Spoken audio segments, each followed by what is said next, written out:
تو یہ بات بہت سمجھنے کی یاد رکھیں ہم کو. تو لہٰذا میں اس نماز کی اہمیت اس پر بات نہیں کروں گا. آج نماز میں سے ایک اہم نماز، ویسے تو نماز فریضہ ہے، ساری اہم ہے، لیکن اس میں سے ایک اہم نماز جس کا ذکر بار بار آیا ہے، اور ویسے تو دو نمازیں ایسی جس کے بارے میں بہت زیادہ تاکیدیں آئی ہے، بہت زیادہ اس کے بارے میں کہا گیا، ایک فجر ہے اور دوسرا جو ہے عصر ہے. یاد رکھیں یہ دو ایسی نمازیں جن کے بارے میں تاکید آتی ہے. دو ٹھنڈی نمازیں پڑھنے والوں کی یہ فضیلت ہے، یہ اگر کر لے تو یہ فائدہ ہوگا، یہ دو نمازوں کا ادا نہ کرنے والے کا یہ انجام ہوگا، ایسا اس کو پڑھنے والے کے لیے جنت کی بشارت ہے، ان دو نمازوں کو چھوڑنے والے کے لیے جو ہے جہنم کی وعیدیں ہیں. تو یہ دو نمازیں بڑی اہم ہیں، لیکن اس کا ہرگز یہ معنی نہیں کہ یہ دو نمازیں انسان کو پڑھنا ہے، بلکہ یہ وہ نمازیں جس کے اندر عموماً یہ دیکھا جاتا ہے کہ لوگوں کی کمزوری تھی کہ وہ اس کو چھوڑ دیا کرتے تھے. اس لیے کہ عرب کے اگر علاقے میں آپ دیکھیں تو صبح ایک تو نیند کی وجہ سے، اور عصر کا ٹائم جو ہوتا تھا یاد رکھیے بس یہ دھوپ ختم ہوتی تھی اور دھوپ مطلب ٹھنڈک کی طرف جاتا تھا، تو اس وقت لوگ آرام کرتے تھے. عموماً ہمارے پاس اس سماج میں لوگ اس وقت جنرلی عام طور سے آرام نہیں کرتے، لیکن وہ آرام جس میں وہ نیند میں وہ نماز چلی جاتی تھی، یہ آرام کے اندر نماز چھوٹ جاتی ہے. تو اس کی خاص تاکید کی گئی، اس کے بارے میں خاص بتایا گیا، اس کی اہمیت خاص بتائی گئی، اس کی فضیلتیں بتائی گئی. اور یہ دو نمازیں میں سمجھتا ہوں اتنی اہم ہے جس کی کوئی انتہا نہیں. ابھی وقت نہیں ہے کہ ان تمام نمازوں کے بارے میں یا خاص طور سے ان دو نمازوں کے بارے میں رکھوں، لیکن یہ بات تو طے ہے وہ دو نمازیں جس وقت فرشتوں کی شفٹ چینج ہوتی ہے، جو فرشتے آ کے نام اعمال لکھتے ہیں ان کی شفٹ چینج ہوتی ہے. تو یہ دو وقت ہیں جس میں وہ چینج کرتے ہیں ڈیلی روٹین بیسس پر.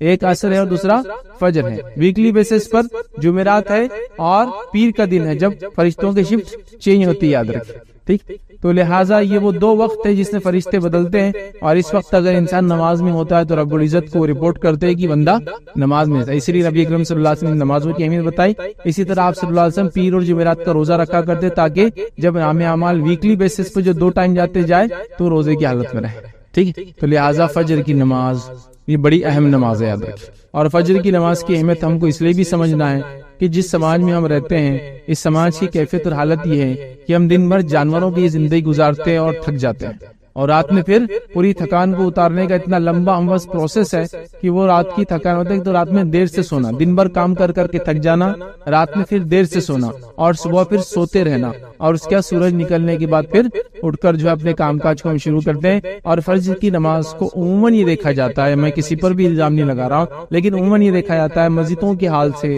گھروں کے حال سے، محلوں کے حال سے اس کا بالکل پورا اندازہ ہے کہ اس نماز کو سب سے کم پڑھا جاتا ہے. مطلب نمازیں دیگر جتنی بھی پڑھی جاتی ہے اس میں سب سے کم جس نماز کو پڑھا جاتا ہے وہ فجر ہے، جبکہ اس کو پڑھنا انتہائی ضروری ہے، بے انتہا ضروری ہے.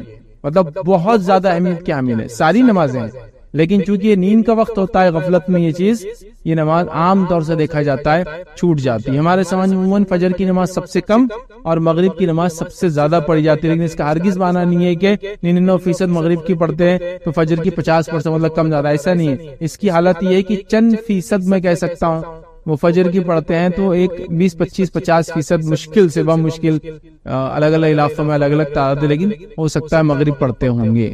آپ سمجھ رہے بات کو؟ تو یہ ہماری حالت ہے، یہ ہماری کیفیت ہے نمازوں کے بارے میں. تو خاص طور سے فجر کی نماز، اور فجر کی نماز اس لیے بھی اہم ہے کہ اگر فجر کی نماز کو ہم پڑھنا شروع کر دیں، یاد رکھیں، تو دیگر ساری نمازیں ہم پر آسان ہو جائیں گی. اس لیے کہ اگر مشکل کے اعتبار سے دیکھا جائے تو سب سے مشکل یہی نماز ہوتی ہے، کیونکہ صبح اٹھنا اور پھر پڑھنا، اور جس سسٹم میں ہم رہتے ہیں، جس طرح کے ہم کام کرتے ہیں، جس طرح کا سسٹم ہمارے پاس شادی بیاہ، راتوں میں جاگنے کا، پڑھائی کرنے کا دنیا میں بن چکا ہے، جس کے نتیجے میں ہوتا ہے کہ اس سب کا خمیازہ جس کو بھگتنا پڑتا ہے وہ ہمارے فرائض ہے، اور خاص طور سے اس میں فجر کی نماز کو اس کا خمیازہ بھگتنا پڑتا ہے. یاد رکھیے. تو ہمارے معاشرے کے اندر یاد رکھیے اس نماز کو بہت کم پڑھا جاتا ہے. یہ نماز بڑی اہم ہے، میں کہوں گا اس کا ہم اہتمام کریں، اس کو ہم پڑھا کریں. یاد رکھیے اس لیے کہ یہ ایک تو فریضہ ہے، اور اس کے بعد ایک ایسا فریضہ ہے اور ایسے وقت میں اس کو ادا کیا جاتا ہے، جو اس کا پابند ہو جاتا ہے، جو اس کا عادی ہو جاتا ہے، اس کے لیے باقی چیزیں، باقی عبادتیں کرنا، باقی نمازیں ادا کرنا بہت آسان ہو جاتا ہے. یاد رکھیے اس بات کو آپ آزما کے دیکھیں کہ جس کے لیے فجر آسان ہوگی اس کے لیے دیگر نمازیں بھی آسان ہو جاتی ہے. اگر یہ مشکل ہو گئی تو پورا دن بھی مشکل ہے، اور باقی نمازیں بڑی مشکل سے انسان ادا کر پاتا ہے. یاد رکھیے کیونکہ یہ سب سے تکلیف دہ وقت ہوتا ہے انسان کے لیے، اٹھنا، نیند کو وہ کرنا، اور یہ بڑی اہم چیز ہے. یاد رکھیے اور یہ بڑی اہم چیز ہے. لوگ بار بار جو ہے چیزیں سامنے لاتے ہیں، حالات امت مسلمہ پہ یوں گزر رہے ہیں، دیگر بہت ساری باتیں بہرحال کی جاتی ہے، حالات کے پیش نظر ہم کو یہ تیاری کرنا چاہیے، تعلیم اعتبار سے یہاں تک بڑھنا چاہیے، معاشی اعتبار سے اکنامیکلی یہاں تک ڈیولپمنٹ کرنا چاہیے، اسی طرح جو ہے سیاسی اعتبار سے پولیٹیکلی ہم کو یہاں تک پہنچنا چاہیے، اسی طرح اقتصادیات کے اعتبار سے ہم کو یہاں تک پہنچنا چاہیے تو ہم کامیاب ہو جائیں گے، اور پتہ نہیں دیگر کتنے اس میں چیزیں ہیں جس کے بارے میں جس کو وجہ بتائی جاتی ہے ہمارے زوال کی، اور ہم کو وہاں تک پہنچنے کے لیے یہ سب کام کرنا ہے، اور ہم کو حکومت کو، ہم کو قوموں کو، ہم کو زمانے کو یہ بتانا ہے کہ ہم قوم جاگی ہوئی قوم ہیں، ہم سوتے ہوئے لوگ نہیں ہیں، ہم لوگ اپنے حق کے لیے لڑ سکتے ہیں، ہم بھی فلاں ہیں، ہم بھی کسی زمانے میں یہاں کے حاکم تھے، اور یہ ساری باتیں ہیں۔ لیکن ان تمام چیزوں کے لیے جو بھی آپ سبب، جو بھی وجوہات بتاتے ہیں، میں نے ہمیشہ ہر بار یہ حل دینے کی کوشش کی، یاد رکھیے کہ آپ تمام چیزوں کو ایک طرف جانے دیجیے۔ اگر خالی مسلمان توحید پر آ جائے، میں نے اس سے پہلے بھی کئی بار کہا آپ نے، لیکن لوگ بولتے نہیں یہ سب چیزیں چھوڑ کر دوسری باتیں کرو، تھوڑے جوشیلے تو مزہ آئے گا۔ اگر توحید پہ ہم جمع ہو جائے اور ساری امت مل کے اگر نمازیں ادا کرنے لگے اور صرف فجر کے اندر ہی اٹھ جائے، تو یہ قوموں کے لیے، حکومتوں کے لیے کھلا اعلان ہوگا کہ بھائی قوم جاگ رہی ہے، بس اتنا ہی کافی، باقی تو میں کچھ بول ہی نہیں رہا ہوں اس کا آگے۔ اور جب فجر کی کوئی پابند ہو جائے تو باقی ظہر اثر مغرب عشاء انشاءاللہ وہ کوئی بہت بڑا مسئلہ نہیں ہوتا ہے۔ تو میں تو اتنا ہی سلوشن دے رہا ہوں کہ ہم اتنے جلوس جلائس نکال رہے ہیں نبی کی محبت میں، اولیاء اللہ کی محبت میں، ہمارے اگر حقوق مارے جا رہے تو اس کی خلاف ورزی میں، ہماری جانیں لی جا رہی تو اس کے جواب کے اندر ہمارا خون بہایا جا رہا تو اس کا ہم جواب دینا چاہتے ہیں، لیکن جو کرنے کا کام ہے اگر وہ کرنے لگی قوم، تو میں آپ کو کہہ رہا ہوں نا، ہم کو کوئی دوسرا جواب، کوئی جلوس اور جلائس اور کوئی اپنے حق کے احتجاج کے لیے کچھ کرنے کی ضرورت نہیں ہے۔ قومیں جب ہم کو فجر میں رات کے وقت اٹھ کر نمازوں کو جاتے ہوئے دیکھیں گی تو یہ خود اعلان ہوگا کہ یہ سوتی ہوئی قوم نہیں ہے، اس کو آپ بہلا پھسلا کر کچھ بھی کام کرا نہیں سکتے، یاد رکھیں۔ لیکن یہ حل، یہ سلوشنز کسی کو بھی پسند نہیں، یاد رکھیں۔ ہم کو جوشیلی باتیں چاہیے۔ حالت یہ ہے کہ رات بھی سونے میں نکالی، آدھے دن تک بھی انسان سو رہا ہے، اور پھر جا کے امت کی فکر میں جلسے اور جلائس میں حصہ لے رہا ہے، امت کی فکر میں پتہ نہیں مناظروں میں حصہ لے، امت کی فکر میں فلاں کر رہا ہے، نمازیں دھڑلے سے جاری ہے، شرک اپنے عروج پر ہے، اور ہم بات کر رہے ہیں اللہ کی مدد اور نصرت ہم پہ کیوں نہیں آتی ہے۔ تو بھائی اصل چیز کی طرف جانا پڑے گا، اصل چیز کی طرف پہنچ جائے۔ میں یہ نہیں کہہ رہا ہوں کہ ہمیں تعلیم میں آگے نہیں بڑھنا ہے، میں یہ نہیں کہہ رہا ہوں ہم کو سیاست میں آگے نہیں بڑھنا ہے، میں یہ نہیں کہہ رہا ہوں کہ آپ کو معیشت اور اقتصادیات میں آگے نہیں بڑھنا ہے، آپ کو سب میں آگے بڑھنا ہے۔ لیکن اصل چیز یہ ہے کہ جب آپ توحید میں آگے بڑھ جائیں گے اور نماز میں آگے بڑھ جائیں گے تو دنیا میں آپ آگے ہی آگے رہیں گے، یہ بات ایک دم اصولی ہے۔ اور اگر آپ یہ دو چیزیں پیچھے ہو جائے تو پھر آپ دنیا کے اندر پیچھے رہنا چاہے باقی تمام علوم اور فن کے اندر آگے کیوں نہ ہو جائے، آپ آگے نہیں بڑھ سکتے۔ یہ بات بالکل شیور ہے، یہ بات بالکل طے ہے، چونکہ امت مسلمہ کا عروج صرف توحید کی بنیاد پہ ہی ہوا تھا، اور اس کا زوال شرک کی وجہ سے ہی ہوا، یاد رکھیے، کہیں بھی کبھی بھی کسی بھی حال میں۔ اور جب توحید کمزور ہوتی ہے تو نماز خود کمزور ہو جاتی ہے، یاد رکھیے، اور دیگر اعمال پھر اس کے بعد نماز کمزور ہو گئی تو خود ہو جاتے ہیں، تو وہ سب ایک دوسرے سے سب کا تعلق ہے۔ تو ہم چاہ رہے باقی ساری چیزوں کو مضبوط کر لے اور انسان جو ہے اپنی توحید کو مضبوط نہ کرے۔ جیسا ایک انسان سوچے کہ میں کمزور ہوں، مجھے تیز چلنا ہے، مجھے فلاں کرنا ہے، اور وہ پیر چھوڑ کے باقی پورے جسم کو بڑا کر لیتا ہے اپنے کسرت کر کے وغیرہ، کہ پیر اگر نہیں چلیں گے تو اس کا جسم بھی اس کو کام نہیں آنے والا ہے۔ تو اسی طرح کا ہمارا کچھ حال ہے کہ ہم لوگ جو ہے دیگر چیزوں کو دیکھ رہے ہیں، یا پھر ایسا سمجھ لیں کہ انسان کے پیر، ہاتھ، پیر ہر چیز سالم ہے اور اس کی عقل مارے جائے تو پھر اس کا پورا جسم بھی اس کا ساتھ نہیں ہے، چونکہ اس کی عقل پاگل ہے وہ۔ تو ہمارا حال وہی ہے، توحید چھوڑ دی ہے اور باقی ساری چیزوں کو اسٹرانگ کرتے چلے، نمازیں غائب ہے اور ہم باقی تمام چیزوں، بلکہ میں نے تو یہاں جلوس جلائسوں میں ایسے پروگرامز میں جو امت کے زوال، امت کے مسائل کی بات ہوتی ہے دیکھا، نمازیں چھوڑ کر آپ اس کو ڈسکشن کر رہے ہیں۔ بلکہ خود مقررین کا حال یہ ہے جو دانشور اپنے آپ کہہ رہے ہیں نماز کا وقت ہو تو جو عوام ہے ان کو جائیے آپ نماز پڑھ کے آئیے، اور وہ اسٹیج پہ بیٹھے تمباکو کھا رہا، کوئی سگریٹ پی رہا ہے، اور کوئی مطلب چل رہا ہے بس۔ تو نماز یاد رکھیے بڑی اہم چیز ہے، ہم نماز کی بات آج نہیں کر رہے، ہم نماز میں صرف ایک نماز کی بات کر رہے ہیں، اور وہ فجر کی نماز یاد رکھیے، اور یہ بات دنیا اس کی شاہد ہے، دنیا اس کی گواہ ہے، دنیا نے یہ چیز دیکھی، یاد رکھیے، جو لوگ سورج کو جگاتے ہیں وہ دنیا میں کچھ کر پاتے ہیں، اور جن کو سورج جگاتا ہے وہ دنیا میں کچھ نہیں کر پاتے، یاد رکھیے۔ مطلب جو لوگ سورج کے نکلنے سے پہلے اٹھ جاتے ہیں انہوں نے دنیا میں تبدیلی لائی، اس کی تاریخ گواہ ہے، اس کی تاریخ گواہ ہے۔ چاہے ہم سے پہلے اللہ نے جس قوم کو چنا ہو، یہود ہو نصارہ ہو، تاریخ اس کی گواہ ہے کہ اللہ نے ان کو عروج دے دیا، سمجھ رہے ہیں؟ اور جب جن قوموں کو سورج جگاتا ہے، مطلب دن نکل جاتا ہے، پھر وہ اٹھتے ہیں اس کے سورج کی تپش کی وجہ سے، انہوں نے دنیا میں کچھ نہیں کیا، اس کی تاریخ گواہ ہے، یاد رکھیے۔ آپ اس بات کو سمجھیے، اور یہ میں دینی اعتبار سے بھی کہہ رہا ہوں اور دنیاوی اعتبار سے بھی کہہ رہا ہوں، اس لیے کہ آپ دیکھیے ان قوموں کو جو دینی اعتبار سے بے دین ہے، لیکن اگر وہ صبح جاگنے کی عادی ہے تو وہ کامیاب ہے. صرف صبح جاگنے کی اگر عادی ہے، صحت کے اعتبار سے کامیاب ہے، روزی کے اعتبار سے کامیاب ہے. آپ دیکھیے ان کی زندگیاں معاملات کے اعتبار سے کامیاب ہے. اس لیے کہ دیکھیے ایک آدمی صبح اٹھتا ہے، جلدی اٹھا، اس نے فجر پڑھا، اس کے اہل خانہ بھی اٹھے، انہوں نے فجر پڑھی، پھر فجر کے بعد آئے، چونکہ جلدی رات میں سونے کا عادی، ظاہر سی بات ہے، پھر وہ صبح آئیں گا تو اس کے آفس جانے تک، اسکول جانے تک، کالج جانے تک، بزنس پوائنٹ پہ جانے تک اس کے پاس کم از کم 9 بجے کے بعد یہ سب چیزیں چالو ہو رہی. تو اگر وہ فجر پڑھ رہا ہے 6 بجے تو اس کے پاس 3 گھنٹے جو اپنے اہل خانہ، اپنے بیوی بچوں کے ساتھ گزار سکتا ہے، ان کی تعلیم، ان کی تربیت، ان کو ایجوکیٹ، ان کے ہوم ورک کروا سکتا ہے، اپنے بزنس کی تیاری کر سکتا ہے، آفس جانے سے پہلے میٹنگ کی تیاری کر سکتا ہے، سارے اس کے پاس ٹائم ہے. اس کے بعد وہ آفس پہنچا. اب حال یہ ہے کہ انسان گرتے پڑتے 9 بجے کے آفس میں 9:30 بجے پہنچا، منہ سجا ہوا ہے، آنکھیں پھٹی ہوئی ہے، کچھ سمجھ میں نہیں آ رہا، عقل کام نہیں کر رہی، ہاتھ کانپ رہا، پیر کانپ رہے، چائے نہیں پی سکا، ٹوائلٹ برابر نہیں ہوا، دیر سے اٹھنے کی سب نتیجہ ہے. وہاں پہنچا نہیں، یہ نہیں ہوا، وہ نہیں ہوا، پریشان حال، دن بھر پریشان، کیا کیا چیزوں سے لوگ پریشان ہیں ہم دیکھیے خالی. پھر دن بھر اس کا پریشانی میں گزرا، شام ہوئی اور جب آفس چھوٹنے آیا تو اس کو اب دم آ رہا، آنکھیں ٹائٹ ہو رہی، خون اس کا تیز دوڑا، چونکہ اب اس میں دم جاگ رہا، ایک طرح کہہ کے دم جاگ رہا. اب وہ جاگیں گے رات میں 12 بجے تک، پھر رات میں 12 بجے تک پھر سوئیں گا، پھر صبح اس کی زندگی ویسی رہے گی، تو زندگی ناکام ہو جاتی. لیکن صبح اٹھنے والوں کی زندگیاں بہت الگ ہوتی ہے، ایک مختلف زندگیاں وہ جیتے ہیں. خاص طور سے فیملی لائف، اسپرچول لائف، آپ دیکھیں گے بزنس لائف اسٹرانگ ہو جاتی ہے ان کی، کیونکہ وہ کسی کام سے پہلے پریپریشن کے لیے ریڈی رہتے ہیں. اور فجر کو چھوڑنے والا کسی کام سے پہلے کوئی تیاری نہیں کر پاتا ہے. اور اللہ کے رسول صلی اللہ علیہ وسلم نے حدیث میں اس کے بارے میں بیان کر دیا، اس لیے میں جب رکھوں گا تو بات رکھوں گا، اس کا دن بیکار ہو جاتا ہے. فجر چھوڑنے کی وجہ سے دن اس کا بیکار ہو جاتا ہے، اس پر اللہ کی لعنت ہوتی ہے، فرشتوں کی لعنت ہوتی ہے نماز چھوڑنے کی وجہ سے. شیطان اس کے کان میں آ کے پیشاب کر کے چلا جاتا ہے، اور کیا کیا اس کے مسائل نہیں ہوتے. وہ جو گرہ باندھتا ہے رات میں ہے نا، وہ 3 گرہ جیسی کی ویسی بند پڑی ہوئی رہتی ہے، تو اس کا پورا دن جو ہے بیکار ہو جاتا ہے. تو یہ بڑی اہم چیز ہے، فجر کی نماز بڑی اہم چیز ہے، یاد رکھیے. ہمارے معاشرے میں صبح کے بالکل ابتدائی حصے کے لیے کئی نام لیتے ہیں، ہم استعمال کرتے ہیں. سحر کا معاملہ ایک دم بالکل جس کو بولیں گے ابھی روشنی نکلنے سے پہلے کا حصہ ہے.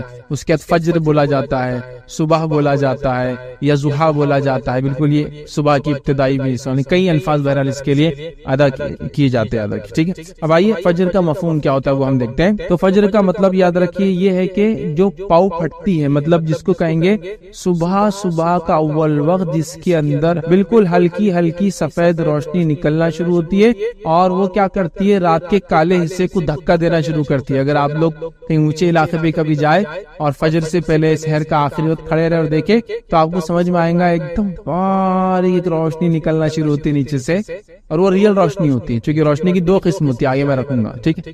وہ ریئل ہوتی ہے، وہ دھکا دے کے رات کے اندھیرے کو اوپر سرکاتے رہتی ہے دھیرے دھیرے. تو وہ وقت جس کو ہم کہیں فجر کا ہے، تو اس کو ہم کہیں صبح کی سفید دھیرے دھیرے پھیلنے والی روشنی کا نام جو رات کو ختم کرتی ہے اس کو فجر کہتے. یاد رکھیں، بالکل ابتدا یاد رکھیں. تو صبح اٹھ کے ابھی چونکہ ہم لوگ ہر کسی کا علاقہ الگ ہوتا ہے، لیکن اونچے علاقوں میں کبھی آپ رہتے ہیں پہاڑی وغیرہ اور نیچے کی طرف دیکھیں گے تو یہ چیز زمین اور آسمان ملتے ہوئے نظر آتے ہیں. وہاں آپ کو یہ چیز دیکھنے کو ضرور نظر آئیں گی، کیسا وہ نکلتا ہے اور کیسا رات ختم ہونا شروع ہوتی ہے اور دن وہاں اندر جو ہے داخل ہونا شروع ہوتا ہے. ٹھیک ہے، اب فجر کا صحیح وقت کیا ہے یاد رکھیے. تو فجر کا صحیح وقت یاد رکھیے وہ یہ ہے کہ سحر کا آخری وقت وہ فجر کی ابتدا ہے. مطلب فجر شروع ہو گئی تو سحر ختم کرنا پڑتی ہے آپ کو. رمضان میں یہ ہوتا ہے، ہر کوئی رمضان کے روزے، اس کے علاوہ محرم میں روزے رکھتا ہے 2، اس کے علاوہ ذی الحجہ میں روزہ رکھتا ہے. ذی الحجہ کے پہلے ابتدائی 9 روزے ویسے رکھنا سنت ہے، نہ بھی ہو تو 1 روزہ تو کم از کم 9 ذی الحجہ کا ہم رکھ ہی لیتے ہیں. شوال کے 6 روزے ملا تو ایسا 40 سے 50 روزے ہو ہی جاتے ہیں ایک انسان. ٹھیک، تو تب آپ محسوس، وہاں ہم کو لگتا ہے یہ چیز ضروری ہے کہ کب سحر ختم ہو رہی. ویسے آج کل تو ایپس وغیرہ آ گئے تو آسانی ہے، لیکن کسی زمانے میں اتنا آسان نہیں تھا. تو فجر کا صحیح وقت کیا ہے جس کو اللہ رب العزت نے سورہ بقرہ سورہ نمبر 2 آیت نمبر 187 میں کہا اور فرمایا کلوا واشربوا حتى يتبين لكم الخيط الابيض من الخيط الاسود من الفجر. یہ فجر کا وقت یاد رکھیں. اللہ فرما رہا ہے تم کھاتے پیتے رہو یہاں تک کہ صبح کی سفید دھاگا سیاہ دھاگے سے ظاہر ہو جائے. سیاہ دھاگا مطلب جو رات کی اندھیری ہے اس سے سفید دھاگا ظاہر ہو جائے مطلب فجر تک.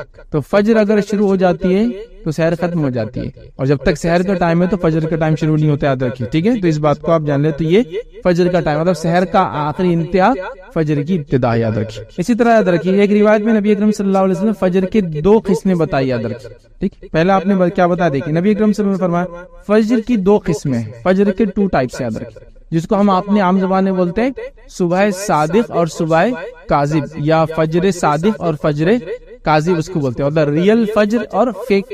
مطلب پہلے کیا ہوتا ہے, جب وہ سفید روشنی جو ہوتی ہے جو کالی روشنی کو مطلب کالی رات کے اندھیرے کو ختم کرتی ہے, اس سے پہلے کچھ ایک الگ قسم کی روشنی نکلتی ہے, اس کو ٹوائلائٹ بولتے ہیں انگلش کے اندر.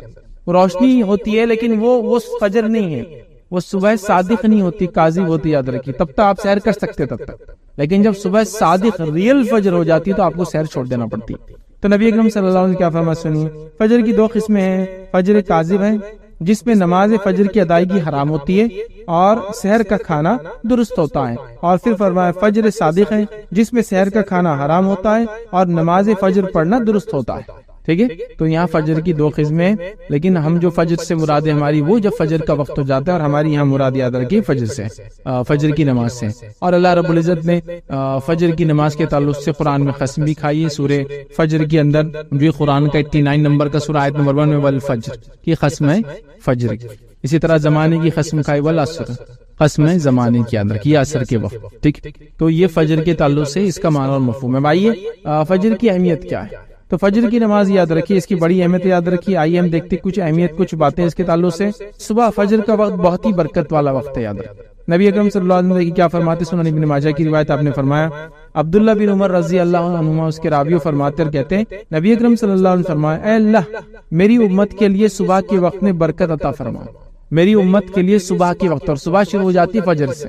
تو میری امت کے لیے ابھی سورج طلوع نہیں ہوا, لیکن یاد رکھیے وہ طلوع ہونے کے بعد تو بالکل بالکل صبح ہو گئی, لیکن فجر سے روشنی شروع ہو جاتی ہے, دکھنا یاد رکھیے. تو میری امت کے لیے اس کی صبح کے وقت میں برکت عطا فرما, یہ نبی اکرم صلی اللہ علیہ وسلم کی دعا ہے, یاد رکھیے. اور ہمارا معاملہ یہ ہے کہ فجر کے اس میں ہم کو کچھ کرنا ہی نہیں, مطلب برکت والے وقت کو سو جانا ہے. محدثین کے اگر آپ واقعات پڑھیں, اگر کبھی رات میں سفر کرتے اور سفر کر کے آتے اور ایسا ہوتا کہ رات بھر جاگنا ہو جاتا یا لمبے وقت تک جاگنا ہوتا رات میں, پھر تھوڑا بہت سو جاتے, پھر اس کی اٹھنے کے بعد فجر پڑھتے, تو یہ فجر کے بعد خاص طور سے سویا نہیں کرتے تھے, کہتے تھے کہ یہ برکت والا وقت ہے, اس کو سونے میں ضائع نہیں کیا جا سکتا. تو خاص جاگتے تھے بیچارے, حالانکہ رات میں بھی جاگے ہوئے لیکن دن میں سوتے نہیں تھے صبح کے وقت, کہ تو یہ برکت والا وقت ہے, یاد. اور اس کی برکتوں کے تعلق سے میں نے آپ کو کہہ دیا نا, آپ صرف فجر میں اٹھنے کی تیاری کیجیے اور فجر میں اٹھ کے دیکھیے, اس کے بعد آپ کے معاملات, زندگی کے معاملات, فیملی ریلیشن, رزق میں برکت, کام میں برکت, وقت میں برکت, ہر چیز میں برکت آپ کو خود بخود نظر آتی ہے, یاد. وہ آپ فیل کر سکتے, وہ آپ محسوس کر سکتے, یاد. لیکن ویسا بولنے سے نہیں ہوگا, وہ کیسا ہوتا ہے وہ میں بھی نہیں سمجھا سکتا ہوں, وہ آپ کریں گے تو آپ کو پتا چلے گا وہ کیسا ہوتا ہے. آپ سمجھ رہے نا, جب آپ کریں گے اس وقت اٹھیں گے, اس وقت جاگنا شروع کریں گے, فجر کی نماز پڑھنا شروع کریں گے, اور اس کے بعد سارے معاملات دیکھیں گے, پھر کچھ دن تو فجر کے بعد بور ہونا چالو ہو جائیں گے آپ, اس لیے کچھ کام نہیں رہیں گا, کیونکہ عادت نہیں ہے نا, سسٹم نہیں ہے, گھر میں سب لاشیں پڑی ہوئی رہیں گی, یہاں سے ہوتا تب سب سو رہے, آپ اکیلے جاگ رہے, تھوڑے دن ہوتا, لیکن پھر آپ لوگوں کو منانا شروع کیجئے, سب کو رات میں جلدی سلانا شروع کیجئے, پھر سب کو صبح فجر میں جلدی اٹھانا چالو کر دیجئے. اس کے بعد آپ دیکھیں ایسا لگتا ہے کہ زندگی گھر میں واپس آپ کے لوٹ آئی, تعلقات آپ کی واپس لوگوں سے بن جائیں گے, اور کئی سارے معاملات یاد رکھیں یہاں سے وہاں تک صحیح ہونا چالو ہو جائیں گے. اور جب یہ سسٹم صحیح نہیں ہوتا ہے فجر کا, تو پھر مسئلہ یہ ہوتا ہے کہ کام والا اٹھتا ہے تو بیوی بچوں کی لاشیں بچھی ہوئی رہتی ہے, پھر اٹھ کے کام پہ چلا جاتا ہے, پھر بچے اٹھ کے اسکول چلے جاتے, تو ابھی باپ بچے ملے ہی نہیں ایک دوسرے سے, بیوی اور شوہر کے کوئی تعلقات ابھی نہیں بنے اب تک, مطلب کوئی ریلیشن نہیں, کوئی بات چیت نہیں, کچھ نہیں. پھر وہ دوپہر کے بعد شام میں گھر لوٹ کے آ رہا ہے, شام میں لوٹ کے آ رہا ہے تو دعوت میں جانا ہے, مصروفیت یہ, بچے کھیل رہے, بچے ہوم ورک کر رہے, فلاں کر رہے, یہ کر رہے, وہ کر رہے, پھر وہ دوستوں میں چلا جاتا ہے, یہ گھر میں رہتے ہیں, یہ ٹی وی کے سامنے بیٹھے, یہ دوستوں میں چلا جا, پھر دیر رات گئے 11-12 بجے, یہ گھر میں داخل ہے, بچے جب تک سو چکے تھے, بیوی جب تک پورا دن ٹی وی دیکھ کر اس کی آنکھیں تک چکی تھی, وہ بھی اگتا گئی تھی, کوئی آئیڈیاز اب نہیں تھے, شوہر سے کیا بات کرنا سمجھ میں نہیں آ رہا تھا, واٹس ایپ کو دیکھ کے, اس کی نیوزز پڑھ کے, اور یوٹیوب کے پروگرام سے ویڈیوز دیکھ کے آلریڈی پورے ایگزاسٹ ہو چکے تھے. اس کے بعد دونوں آئے اور دونوں پھر سو گئے. تو فجر کا سسٹم آپ کو کئی چیز کو ریوائیو کر دیں گے، آپ کی زندگی میں تبدیلیاں لانا شروع کر دیں. اتنی تبدیلیاں، اتنی زبردست تبدیلیاں کہ آپ اس کو محسوس کر سکتے ہو. 2 سے 3 گھنٹے جو آپ کو ملیں گے آپ کے کام سے پہلے، وہ آپ کی لائف چینجنگ ہوں گے. وہ کئی سارے نئے کام کرنے میں آپ کو مددگار ثابت ہوں گے، یاد رکھیں. اور کئی سارے کام امت کو کرنا ہے، یاد رکھیں یہ سب سے صحیح وقت ہے اس کے. تو صبح میں برکت ہے، یاد رکھیں. اور جتنے لوگوں کی تجارتیں صبح ہوتی ہے، ان تجارتوں کو آپ غور کیجیے، ان تجارتوں کو آپ مانیٹر کیجیے، اور ان تجارتوں کی برکت کو دیکھیے. ان کی برکت، ان کے مال میں برکت، ان کے بیوی بچوں کے اندر برکت آپ دیکھیے ہو. اچھا، اس کے اندر میں یہاں تک بھی آپ کو کہہ سکتا ہوں، اگر بے دین بھی ہوتا آپ یہ چیز محسوس کر سکتے. صرف اس وقت کی برکت کو لے رہے ہو، لیکن اس کے اندر اگر نماز پڑھ کے کرتے تو اور بھی فائدہ ہوتا. ایک انسان دنیا میں آتا ہے، خوش بھی ہوتا ہے، غمگین ہوتا ہے. خوشی بھی ہوتی ہے، مومن بھی ہو تو خوش ہوتا ہے، کافر بھی تو خوش ہوتے ہیں نا. خوشیاں ان کو الگ الگ ملتی ہے دنیا، تو فائدہ تو اٹھا رہے ہیں. تو وہ لوگ آپ ان کو دیکھیں گے، وہ لوگ جو مانتے نہیں، اللہ پر ایمان نہیں رکھتے، وہ بھی اس کا فائدہ اٹھا سکتے اگر صرف فجر میں جاگنا شروع ہوتا. اور فجر کی تجارتیں آپ ساری دیکھیے، جو تجارتیں سحر سے اور فجر سے چالو ہو جاتی ہے، ان کی برکتیں الگ ہیں، ان کا معاملہ ہی الگ ہے، ان کے حالات ہی الگ ہے. جو بھی آپ اس کو کاؤنٹ کر سکتے ہیں. تجارتیں، سبزی اور ترکاری کا تجارت، پھل اور فروٹ کی تجارتیں ہے نا. اسی طرح مٹن اور فش کی تجارتیں، جو گوشت وغیرہ ہوتے، نان ویج چیزیں ہوتی، اس کی تجارتیں آپ دیکھیں. دودھ وغیرہ کی تجارتیں ہے نا. منڈیاں کب سے لگ جاتی ہے؟ صبح فجر سے شروع ہو جاتی ہے. اور ان کی زندگیاں دیکھیں، ان لوگوں کی، ان کی برکتیں دیکھیے، ان کی اولادوں کو دیکھیے آپ، اور تمام ان کی صحت دیکھیے، ان کے حالات دیکھیے آپ، عجیب و غریب حالات. تو اللہ تعالیٰ نے اس وقت میں برکت رکھی ہے. امت اس سب سے اہم وقت کو سونے میں برباد کری. مسلم ممالک میں اگر آپ جائیں گے، کچھ ہر کوئی تو نہیں، لیکن ایک سعودی کی میں مثال دے سکتا ہوں. صبح آفس کے وقت جو ہے 7 بجے چالو ہوتا ہے. مارننگ 7 سے آفس چالو ہوتے ہیں. تو جب صبح 7 بجے آفس چالو ہوتا ہے، 3 سے 4 بجے آپ فری ہو جاتے ہیں. اس کے بعد صبح بھی آپ کی برکت والا وقت تھا، آپ نے اس کو حلال روزی میں ڈالا. اس کے شام میں آنے کے بعد ریکریشنل ایکٹیویٹیز، بچوں کے ساتھ رہنا، کھیلنا کودنا، گارڈننگ، گھومنا پھرنا، اس سب کے لیے آپ کے پاس مغرب تک وقت ہے، عشاء تک وقت ہے. اور اس کے بعد آپ جلدی آپ سو جائے، پھر آپ فجر میں اٹھ جائے. تو آپ زندگی میں دیکھیں گے برکت. پیسے میں آپ دیکھیں گے برکت ہے، اولاد میں آپ دیکھیں گے برکت ہے، اولاد میں برکت ہے. جب وہ لوگ وہاں کے ماحول سے نکل کے ہندوستان چھٹی میں آتے تو بولتے یار یہاں کی نحوست تو برداشت ہی نہیں ہو رہی. لیکن کچھ دن بعد پھر وہی حال ہوتا ہے. خربوزے کو دیکھ کے خربوزہ رنگ بدل لیتا، پھر یہ بھی سوتے پڑا، مطلب لاشیں پھر بچھی ہوئی صبح کے وقت میں، سب پڑے مردار کی حالت. لیکن وہ محسوس کر سکتے آپ، وہ زندگی، اس کی چہل پہل، اس کے فائدے. تو یہ دیکھیے آپ اس چیز کو، آپ کیسے مثالیں ہیں. بہرحال دوسرا ہم دیکھتے ہیں اللہ کے پاس فرشتوں کی گواہی. یاد رکھیں، صحیح مسلم کی روایت ہے، ابو ہریرہ رضی اللہ عنہ اس کے راوی فرماتے ہیں، نبی اکرم صلی اللہ علیہ وسلم فرمایا، تمہارے پاس رات کے فرشتے اور دن کے فرشتے آگے پیچھے آتے رہتے ہیں، یعنی حفاظت کے لیے آتے ہیں، اور جو بھی ریکارڈ کیپنگ کے لیے آتے رہتے ہیں. اور نماز فجر اور نماز عصر میں جمع ہو جاتے ہیں، مطلب دونوں آ کے شفٹ چینج کرتے جمع ہو جاتے ہیں، پھر چڑھ جاتے ہیں. وہ فرشتے جو رات کو تمہارے پاس تھے، تو جو رات میں تمہارے پاس تھے اوپر کی طرف چڑھ جاتے فجر میں، یاد رکھیے. اور اللہ ان سے پوچھتا ہے، حالانکہ اس کو خوب معلوم ہے کہ کیا ہوا ہے، تم نے میرے بندوں کو کس حال میں پایا، مطلب وہ کیسے تھے. تو وہ عرض کرتے ہیں، اللہ جب ہم نے ان کو چھوڑا تو جب یہ نماز پڑھ رہے تھے، یعنی صبح کی نماز پڑھ رہے تھے، اور جب ان کے پاس گئے تھے تو نماز پڑھ رہے تھے. مطلب فرشتے عصر میں آئے تھے، فجر میں گئے. تو بولتے ہیں جب ہم آئے تھے تب بھی وہ نماز میں تھا، اور جب ہم چھوڑ کر گئے تب بھی نماز میں تھا. کیونکہ عصر میں آتے ہیں، ٹھیک ہے، اور فجر میں چلے جاتے ہیں. تو فجر میں نئے آتے جو عصر تک رہتے ہیں. تو جو آنے والے کیا بولتے ہیں، جب ہم آئے تھے تو جب یہ نماز پڑھ رہا تھا، اور جب ہم گئے تب بھی نماز ہی پڑھ رہا تھا. حالانکہ اللہ کو یہ چیز معلوم ہے. تو فجر عصر کی نماز کی دیکھیے اہمیت اس روایت سے پتہ چلتی ہے. فرشتوں کی گواہی کا وقت ہوتا ہے، اللہ کے پاس وہ ہمارے اعمال لے جاتے ہیں، ہم نماز کی حالت میں ہو تو کتنا فائدہ آتا ہے. اسی طرح ہم دیکھتے ہیں روز قیامت کامل نور کا وعدہ ہے ان لوگوں کے لیے جو فجر کی نماز پڑھتے. آئیے سنن نبی داؤد کی روایت ہے، نبی اکرم صلی اللہ علیہ وسلم نے فرمایا کہ خوشخبری دو قیامت کے روز کامل نور کی ان لوگوں کو جو اندھیروں میں مسجد کی طرف چل کر آتے ہیں. خوشخبری دو ان لوگوں کو کامل نور کی روز قیامت، ان لوگوں کو جو اندھیرے میں نماز کے لیے مسجد کی طرف آتے ہیں. اور ظاہر سی بات ہے اندھیرے میں نماز کے لیے مسجد جب انسان آتا ہے وہ فجر کا وقت ہوتا ہے اور اندھیرا ہوتا ہے. اور نبی اکرم صلی اللہ علیہ وسلم کے زمانے میں لوگ اندھیرے کے وقت نماز کے لیے جاتے تھے، مطلب فجر بہت اول وقت پڑھتے تھے. اور روایت میں آتا ہے کہ نبی اکرم صلی اللہ علیہ وسلم جب نماز پڑھ کر بھی نکلتے تو اندھیرا ہوتا تھا. سمجھ میں آ رہی بات؟ ہمارے پاس کیا ہوتا ہے معلوم آپ کو کہ مسجد میں جاتے بہت سے لوگ اور لائٹیں بند کرتے تھے. میرے نبی اکرم صلی اللہ علیہ وسلم نماز اندھیرے میں پڑھتے تھے. پھر تو تم دن میں 12 بجے اٹھ کے لائٹیں بند کر کے اندھیرے نماز پڑھ لو.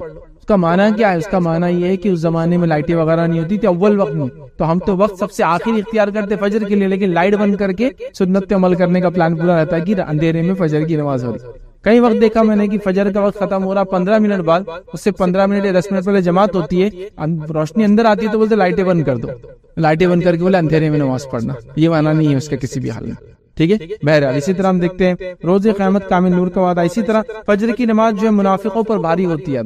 آئیے نبی اکرم صلی اللہ علیہ وسلم نے کیا فرمایا، اور ابی بن کعب رضی اللہ عنہ جو اس کے راوی کہتے ہیں، مسند احمد کی روایت ہے، نبی اکرم صلی اللہ علیہ وسلم نے صبح کی نماز پڑھائی اور پھر ہم سے پوچھا فلاں آدمی حاضر ہو، مطلب فلاں آدمی کو بھیجو، لوگوں نے کہا وہ نہیں ہے، پھر آپ نے فرمایا فلاں آدمی کو حاضر کرو میرے پاس، لوگوں نے فرمایا وہ بھی نہیں ہے، بھی مطلب مسجد پہ نہیں موجود تھا فجر کے بعد، پھر آپ صلی اللہ علیہ وسلم فرمایا فلاں آدمی کو میرے پاس بھیجو، لوگوں نے کہا اللہ کے رسول صلی اللہ علیہ وسلم وہ بھی موجود نہیں ہے، نبی اکرم صلی اللہ علیہ وسلم نے فرمایا بے شک یہ دو نمازیں، مطلب عشاء اور فجر، یہ دو نمازیں منافقوں پر بڑی بوجھل ہوتی ہے، بھاری ہوتی ہے، مشکل ہے ان کے لیے پڑھنا، اگر وہ جان لے کہ ان دو کا اجر و ثواب کیا ہے تو ان کی ادائیگی وہ ضرور کریں گے اور اس کی ادائیگی کے لیے آئیں گے، اگرچہ ان کو اپنے کمر کے بل گھسیٹ کے کیوں نہ آنا پڑے یا اپنے کمر کے بل کھسک کے کیوں نہیں آنا پڑے۔ مطلب ایک آدمی جب چل نہیں سکتا تو کیا کرتا ہوں، پیروں میں طاقت نہیں رہتی تو اپنے پیر کو اور کمر کو اٹھا کے ہاتھ کے بل آگے ٹیکتا، پھر پیر آگے لے جاتا ہے نا، تو وہ اپنے کمر سے چل کر آنے کی کوشش کریں گے نماز کے لیے۔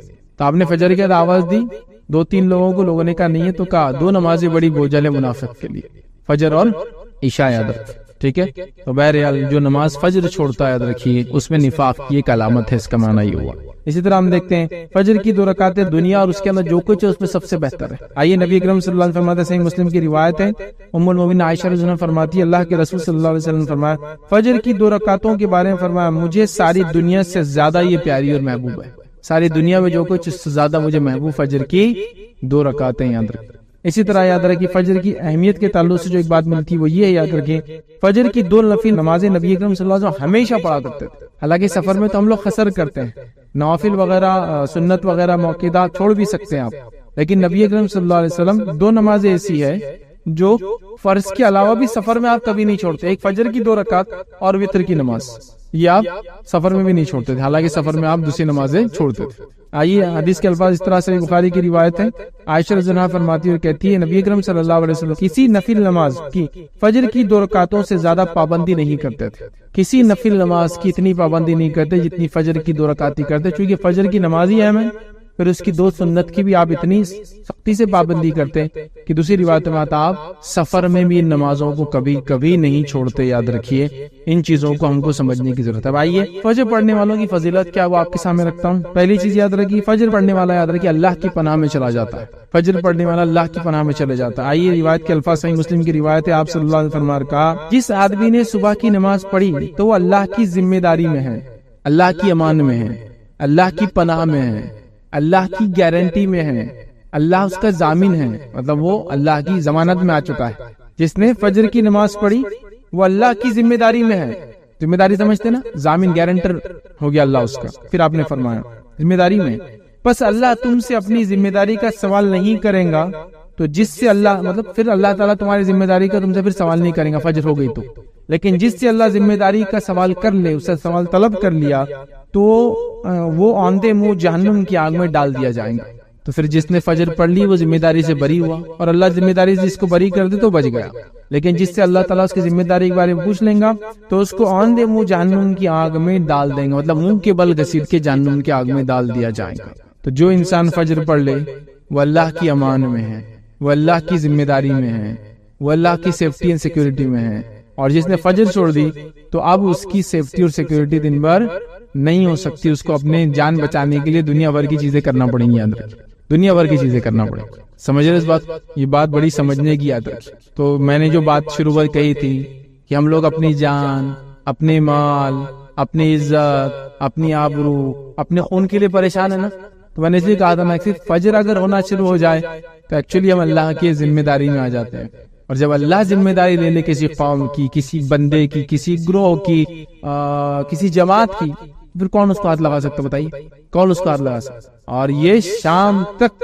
پناہ میں اللہ کی، رات تک اللہ کی پناہ میں، پھر صبح فجر اس نے پڑھ لی، پھر اللہ کی پناہ میں چلا گیا، اللہ کی ذمہ داری میں چلا گیا۔ آئیے دوسری یاد رکھیے اس کی فضیلت کیا ہے، فجر جماعت سے پڑھنے والا قیام اللیل کا ثواب پاتا ہے۔ حدیث کے الفاظ صحیح مسلم کے اس طرح سے، جس نے عشاء کی نماز جماعت سے پڑھی تو گویا آدھی رات نفل پڑھتا رہا، اور جس نے صبح اٹھ کر فجر جماعت سے پڑھ لی تو گویا اس نے ساری رات نفل نماز پڑھتا رہا۔ کیا فرمایا آپ نے؟ جس نے عشاء کی رات نماز پڑھ کے سو گیا اس نیت سے کہ فجر پڑھوں گا تو آدھی رات اس کو نماز کا ثواب مل جاتا ہے، اور اگر وہ فجر میں اٹھ جاتا ہے، صبح با جماعت نماز پڑھ لیتا تو گویا اس نے ساری رات نماز پڑھتا رہا، تو ساری رات قیام اللیل کا ثواب مل جاتا ہے۔ جو عشاء پڑھ کے سوتا ہے فجر میں اٹھ جاتا ہے، یہ مسئلہ ان لوگوں کے لیے ہو سکتا ہے جو رات میں کسی وجہ سے اللہ کی عبادت نہیں کر پاتے، مصروفیت کی وجہ سے، رزق کی وجہ سے، روزی کی وجہ سے، پریشانی کی وجہ سے، بیماری کی وجہ سے، سفر کی وجہ سے، لیکن عشاء کے بعد اگر فجر پڑھ لیتے ہیں تو رات بھر نفل کا انشاءاللہ اجر مل جاتا ہے۔ یاد رکھیں، اس کو سمجھیں۔ اسی طرح فضیلت میں یاد رکھیں ایک اور فضیلت آتی ہے، فجر پڑھنے سے شیطان کی گروہوں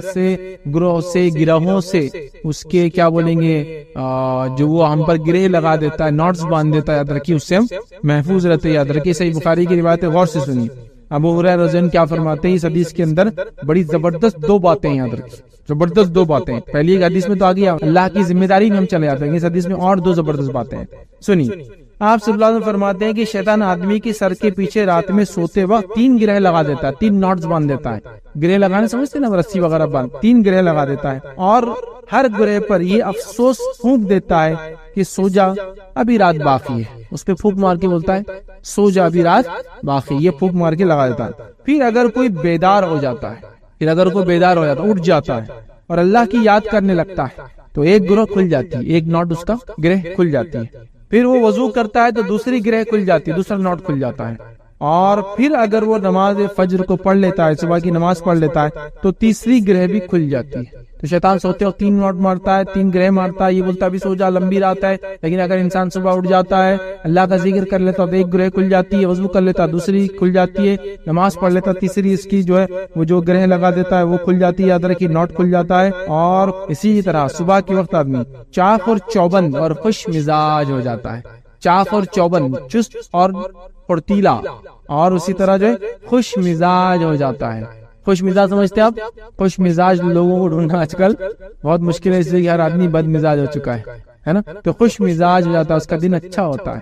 اور اگر ایسا نہ ہوا تو سن لیجئے کیا ہوتا ہے، ورنہ سست ہو جاتا ہے، پورا دن سستی میں جاتا ہے اور بد باطن ہو جاتا ہے، اس کا پیچھے والا حصہ، اس کا انٹرنل حصہ، اس کا باطن سب خراب ہو جاتا ہے۔ تو ایک فائدہ تو یہ شیطان کی گروہ سے بچ گئے، گرہ جو لگاتا ہے۔ دوسرا فائدہ ہوا صبح چست اور پھرتیلے اس سے نکلتی ہیں اور مزاج اچھا ہو جاتا ہے۔ تو فجر بڑی اہم چیز ہے، یاد رکھیے، بہت اہم چیز، اسی کو امتحان۔ اسی طرح جنت میں داخلے کا ذریعہ فجر کی نماز۔ آئیے نبی اکرم صلی اللہ علیہ وسلم کیا فرمایا، صحیح مسلم کی روایت سنیے، جس نے 2 ٹھنڈی نمازیں پڑھی وہ جنت میں جائیں گا۔ اور 2 ٹھنڈی نماز یہاں مراد علماء لکھتے ہیں اس کی شرح میں فجر اور عصر کی نماز ہے، یاد رکھیے، ٹھیک ہے۔ اسی طرح دوزخ سے دوری کا باعث ہے یہ 2 نمازیں، خاص طور سے فجر کی نماز اور عصر کی نماز دوزخ سے دوری کا باعث ہے۔ یہ بھی صحیح مسلم کی روایت ہے، آپ صلی اللہ علیہ وسلم فرمایا کہا کہ نہ داخل ہوں گا کبھی وہ شخص دوزخ کی آگ میں، جہنم کی آگ میں، جس نے نمازیں ادا کی قبل طلوع آفتاب سے اور قبل غروب آفتاب کے۔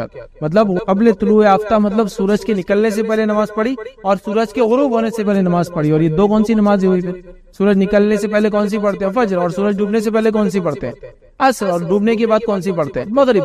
تو عصر اور فجر کی نماز جو پڑھیں گا جہنم سے دور ہو جائیں گا، جنت میں داخل ہو جائیں گا۔ ٹھیک اسی طرح جو ہے ایک حج اور ایک عمرے کا ثواب ملتا ہے اگر فجر کے بعد بیٹھ کے آپ نے ذکر کیا تو، مطلب فجر بھی اس میں شامل ہے تبھی وہ ثواب ملتا ہے۔ اور ایک حج اور ایک عمرے کا ثواب، اور یہ صحیح روایت یاد رکھیے، سنیے حدیث کے الفاظ۔ انس بن مالک رضی اللہ عنہ کہتے صحیح الجامع میں روایت یاد ہے کہ اللہ کے رسول صلی اللہ علیہ وسلم فرمایا، جس نے نماز فجر باجماعت پڑھی پھر بیٹھ کر اللہ کا ذکر کرتا رہا یہاں تک کہ سورج نکل آیا، مطلب اشراق کے وقت تک وہ کرتا رہا، پھر اس نے 2 رکعتیں پڑھی تو ایک حج اور ایک عمرے کا اس کو ثواب ملے گا۔ وہ کہتے ہیں کہ رسول اللہ صلی اللہ علیہ وسلم فرمایا پورا پورا پورا پورا پورا پورا، یعنی ایک حج اور ایک عمرے کا پورا ثواب ملے گا۔ آپ نے 3 بار اس کو بولا، پورا پورا ملے گا۔ فجر پڑھی، بیٹھا رہا کب تک؟ اشراق تک۔ ہم لوگوں کے لیے تو بہت آسان ہے، ہماری فجر ہوتی ہے سورج نکلنے کے 10 منٹ پہلے اور اشراق شروع ہوتی ہے سورج پورا نکلنے کے بعد، تو اگر ہماری فجر کے حساب سے اگر لے تو 40 منٹ میں ہم یہ ثواب پا لیتے ہیں، اور اگر نبی اکرم صلی اللہ علیہ وسلم کے زمانے میں جو فجر ہوتی تھی وہ لے تو تقریباً اس کو 1.5 گھنٹہ لگ جائے گا۔ سمجھ رہے بات؟ تو اگر اتنا وقت انسان نے 1.5 سے 2 گھنٹہ ہمارے حساب سے 1 سے 1.25 گھنٹہ 40 منٹ جو بھی ہے لگا لے پورا 1 حج عمرے کا ثواب. فجر کے بعد دیکھیے خالی ذکر کرنے کا یہ فائدہ ہے.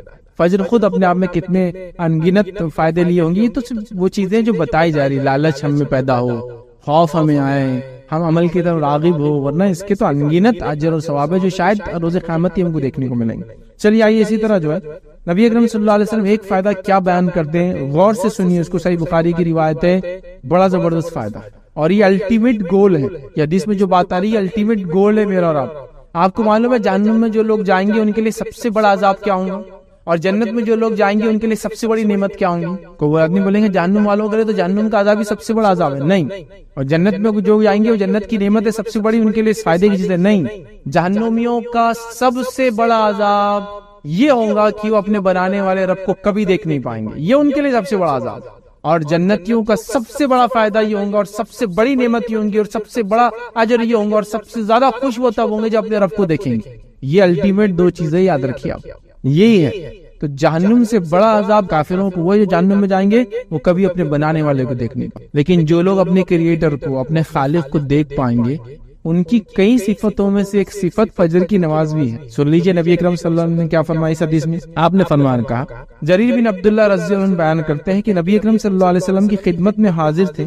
آپ صلی اللہ علیہ وسلم نے چاند کی طرف نظر اٹھائی اور 14ویں کی رات تھی. اس دن چاند کی طرف نظر اٹھائی جبکہ 14ویں کی رات مطلب مون فل ہوتا ہے, مون 28 ڈیز کی سائیکل میں چلتا ہے, تو 14 کو ایک دم ٹاپ پر ہوتا ہے, مطلب سب سے زیادہ اس کی تیزی ہوتی ہے. پھر فرمایا کہ تم لوگ بے ٹوک مگر بغیر کسی تکلیف کے اسی طرح اپنے رب کو دیکھو گے جس طرح اس چاند کو دیکھتے ہو. چاند کو دیکھنے میں کوئی تکلیف ہوتی ہے؟ نہیں ہوتی, آسانی سے دیکھ سکتے. اب 14ویں کو ہو کوئی بھی ہو, سورج نہیں دیکھ سکتے آپ ایسے, تو اسی طرح تم اپنے رب کو دیکھو گے. ٹھیک, یا یہ فرمایا کہ تمہیں اس کا دیدار میں مطلق شبہ نہ ہوگا, مطلب بالکل کلیئر دیکھ سکتے ہو, کوئی شبہ کی بات نہیں. اس لیے کہ اگر تم سے سورج کے طلوع اور غروب سے پہلے نمازیں پڑھنے میں کوتاہی نہ ہو سکے تو ایسا ضرور کرو. تم اپنے رب کو بالکل دیکھ سکو گے, اس میں کوئی مسئلہ نہیں ہوگا, اور مطلق دیکھو گے, ریئل مطلب صحیح دیکھ سکو گے. اگر تم سے یہ ہو سکے تو ضرور یہ کام کرنا کہ سورج نکلنے سے پہلے اور سورج کے ڈوبنے سے پہلے والی نماز میں کبھی کوتاہی مت کرنا. اور ہم سب جانتے ہیں سورج نکلنے کے پہلے اور سورج ڈوبنے سے پہلے کون سی نماز ہے, ہم دیکھ چکے, وہ ہے عصر اور فجر کی, یاد رکھیں. ٹھیک ہے, پھر آپ صلی اللہ علیہ وسلم نے فرمایا وَسَبِّحْ بِحَمْدِ رَبِّكَ قَبْلَ طُلُوعِ الشَّمْسِ وَقَبْلَ غُرُوبِهَا, بس اپنے رب کی حمد و تسبیح پڑھو سورج کے نکلنے اور غروب ہونے سے پہلے. ٹھیک ہے, یہ آپ نے کہا. اور اس کے بعد جو ہے امام عبداللہ بخاری رحمۃ اللہ کہتے ہیں کہ جو ہے ابن شہاب نے اسماعیل کے واسطے سے جو قیس سے جو ہے وابستہ جو ہے جریر راوی ہیں, انہوں نے یہ جو ہے زیادتی سے نقل کیا تھا. اس حدیث کے اندر تھوڑے سے الفاظ کے ساتھ ایک الگ اور روایت میں الفاظ آتے ہیں, وہ یہ ہے کہ آپ صلی اللہ علیہ وسلم نے فرمایا تم اپنے رب کو صاف دیکھیں گے. اس میں کچھ الفاظ زیادہ ہے, وہ یہ کہ تم اپنے رب کو صاف دیکھو گے. لیکن کس کے لیے آسان ہوگا, تم کر سکو تو ضرور فجر اور عصر کو پڑھنا, سورج نکلنے سے پہلے اور ڈوبنے سے پہلے کی نماز پڑھنا, یہ کام انشاءاللہ عزیز آسان ہو جائیں گے. تو میں سمجھتا ہوں یہ کافی فضیلتیں ہیں اہل فجر کے لیے. بلکہ علماء کے اقوال تو یہاں تک ہیں, علماء سے کسی نے سوال کیا کہ کوئی بیمار ہے یا دعا کرانے کے تعلق سے کہ ہم کس سے کرائیں, تو کہا اہل فجر میں دعا, مطلب فجر کے وقت جا کے لوگوں کو کہو دعا کا, چونکہ وہ اللہ کے خاص بندے ہوتے ہیں. بلکہ امام صالح العثیمین رحمہ اللہ کی کچھ اقوال مجھے یاد آ رہے ہیں جن میں سے انہوں نے کہا اللہ کے چنندہ بندے ہیں وہ جو فجر میں ملتے ہیں, آپ اللہ کے چوزن ہیں, سلیکٹڈ لوگ ہیں جو فجر میں ملتے ہیں آپ کو مزے. کچھ لوگوں کے تو یہاں تک قول ہے کہ اگر فجر میں کسی کو پاؤ تو قرض مانگے تو دینے میں پھر بیر مت کرو, انشاءاللہ واپس چکائیں گے, کیونکہ وہ فجر میں حاضر رہتا ہے. فجر پڑھنا آسان نہیں ہے, اس لیے کہ فجر میں صرف خالص ایمان والے ہی آ سکتے ہیں, منافقوں کو اس میں دخل ہی نہیں ہے. اسی لیے آپ دیکھیں گے بہت سارے لوگ جمعہ وغیرہ میں اعلان کراتے دعا کا, لیکن اہل علم آج بھی اگر ان کو دعا کرانا ہو تو فجر کی نماز میں اعلان کراتے دعا کا, چونکہ وہ جانتے ہیں کہ فجر میں اللہ کے صرف مخلص اور خاص بندے جمع ہوتے ہیں, تو فجر میں دعا کا اعلان کراتے ہیں کہ دعا کا بولو بیمار کی شفا کے لیے یا جو تندرستی کے لیے یا جو بھی مسائل یاد رکھیں. فجر بڑی اہم چیز ہے, یاد رکھیں. نبی اکرم صلی اللہ علیہ وسلم نے یاد ہے وہ 70 قرہ مارے گئے تھے دھوکے سے, تو آپ کون سی نماز میں دعا کرتے تھے ان کے لیے؟ فجر میں کرتے, چونکہ فجر میں جس نے پڑھ لیا امان میں آ گیا نا. تو اگر قومی اعتبار سے بھی ہم پہ کوئی مسئلہ ہے تو فجر میں ہم دعا کریں گے اس کے لیے. فجر میں دعا کرنا ہے تو فجر میں اٹھ کے آنا پڑے گا اس کے لیے, نماز میں وہ دعا ہوتی ہے. لیکن ہم کو آپ بولیے قیام اللیل نفل نماز میں تو مسجد اور سڑکیں بھر بھر کے ہم دعائیں کریں گے, لیکن فجر میں آگے کرنے کو بولیے آپ کو 2 صف بھی نہیں ملیں گے. امت مسئلے میں ہے, امت برے حال میں ہے, امت پہ حالات بن کے آ گئے, امت کی عزتیں اور خون بہایا جا رہا ہے, ہو رہا ہے نہیں ہے. میں نے شروع میں کہا نا فجر اس کا علاج ہے. فجر میں آؤ, کھڑے رہو. نبی اکرم صلی اللہ علیہ وسلم کے 70 صحابہ جو دین کا علم سیکھتے تھے اور علم رکھتے تھے, گویا صحابہ تو ویسے جنگ میں سبھی ماہر تھے, عربوں کا سسٹم ہی تھا, ان کو دھوکے سے بلایا گیا اور ان سب کو قتل کر دیا گیا. تو اللہ کے رسول صلی اللہ علیہ وسلم بہت برا لگا اور آپ نے کئی دنوں تک بد دعا کی مشرکین کے لیے. فجر تھا نا. تو آج بھی ہم پہ قومی حالات آ رہے ہیں, سماجی حالات آ جا رہے ہیں, ملک کے ملک ہمارے ظلم اور جبر کے فیصلے سنا دیے جا رہے ہیں. تو حل ہے نا ہمارے پاس. تو ہم لوگ قیام اللیل میں دعائیں کر رہے ہیں, ہم لوگ تراویح میں دعائیں کر رہے ہیں, ٹھیک ہے, وہ بھی درست. ان فجر میں آؤ, پھر دعا کرو. ایک تو فرض نماز ہے, یہ سب سے اصل چیز ہے نا. اور اللہ کے امان میں آلریڈی بندہ آ جاتا ہے جب فجر پڑتا ہے. زندگی میں برکت آ جاتی فجر کی وجہ سے, چاق اور چوبند ہو جاتا فجر کی وجہ سے. تو ظاہر سے جسم جب چاق اور چوبند ہوگا تو عقل بھی چاق اور چوبند اور تیز ہو جائیں گے, اس کا مزاج اچھا ہوگا. کتنے فائدے اس کے بہرحال ہم نہیں سمجھتے. آئیے بس فجر کے اٹھنے کے لیے کیا کوشش ہم کر سکتے ہیں وہ آپ کے سامنے رکھتا ہوں کہ فجر میں کیسے اٹھیں.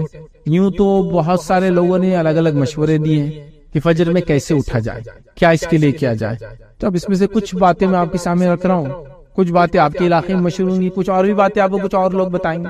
ڈیپینڈ ہے, کوئی بھی چیز کوئی وہ نہیں ہے کہ بھائی اس کی کیا دلیل ہے قرآن سنت سے, بس یہ ایک مشورے کے طور پر ہے کہ فجر میں اٹھنے کے لیے ہم کیا کر سکتے ہیں. ٹھیک, تو آئیے فجر پڑھنے کے لیے ہماری کوشش کیسی ہونی چاہیے. تو پہلی چیز, ہم پختہ نیت کے ساتھ رات میں سوئے کہ فجر پڑھنا ہے یا فجر پڑھنا ہے.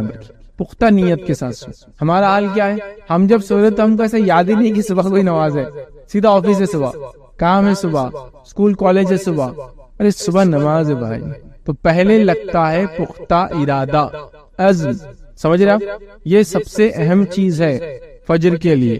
اس کی تیاریوں میں پہلا کام کیا کرنا ہے, پختہ ارادہ. چونکہ ہر عمل سے پہلے انسان کا ارادہ ہوتا ہے, وہ جو ارادہ جتنا پختہ ہوتا ہے اس کے بعد کا عمل اتنا مضبوطی سے کرتا ہے. تو پہلا ایک نیت کر کے سوئے کہ فجر میں کو اٹھنا ہے. آپ کو بول سکتا ہے یہ تو پھر روز کی نیت ہے, لیکن کبھی اٹھتا نہیں, وہ پکی نیت نہیں, وہ بس ایسی ایک وہ ہے کہ چلو اب مر گئے تو فرشتے آئے تو کم از کم بولنے کو نہ کہ فجر کے ارادے سے تھا, وہ نہیں چلتا. نیت جب ہم بول رہے ہیں تو اس کے پیچھے اعمال بھی لگے ہوئے ہوں گے. تو پختہ ارادے کے ساتھ سوئے کہ پختہ نیت کے ساتھ سوئے کہ فجر میں اٹھنا ہے. دوسرا, کوشش کریں اگر آپ بہت زیادہ کام کرتے ہیں جس سے آپ تھک جاتے ہیں اور رات میں نیند بہت زیادہ آتی ہے تو قیلولہ کا سسٹم رکھیں آپ. مطلب دوپہر میں تھوڑا سا آرام کریں.